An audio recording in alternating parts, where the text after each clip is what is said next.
గుంటూరులో ఉన్న మాజీ ముస్తఫా ఎమ్మెల్యే గారు రాత్రి 1 గంట 2 గంటల సమయంలో గుజరాత్ నుంచి వస్తుంటే అక్రమంగా అరెస్ట్ చేయడం జరిగింది. ఎందుకు చేశారంటే, వ్యాపారం అంటే ప్రతి ఒక్కడు వ్యాపారం చేస్తాడు. ఎన్నో సంవత్సరాల నుంచి అభి అనే వ్యక్తి ముస్తఫా గారు ఇద్దరు వ్యాపారాలు చేసుకొని ఆ డబ్బు గురించి లావాదేవీలు ఉంటే దానికి సంబంధం లేకుండా ఈ కూటమి ప్రభుత్వం మన ముస్తఫా గారి మీద, అదేవిధంగా ఆయన కొడుకు మీద కేసులు పెట్టడం జరిగింది. అది కూడా 3 కేసులు.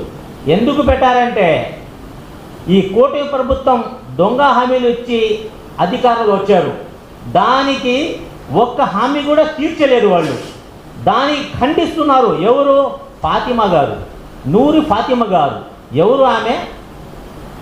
ముస్తఫా గారి కూతురు, ఒకే ఒక కూతురు ఆమె పోరాడుతుంటే ముస్తఫా గారి మీద అక్రమ కేసు పెడితే నూరి ఫాతిమా భయపడుతుందని ఒక ఆలోచనతో ఆయన మీద బురద జల్లుతున్నారు, అక్రమ కేసు పెడుతున్నారు.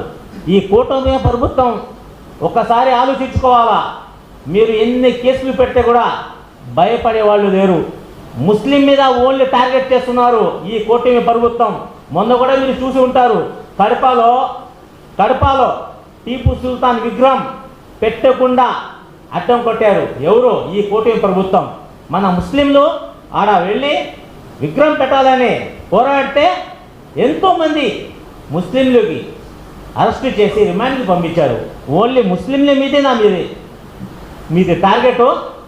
ఖచ్చితంగా 2029లో మన జగన్మోహన్ రెడ్డి గారు సీఎం అవుతారు.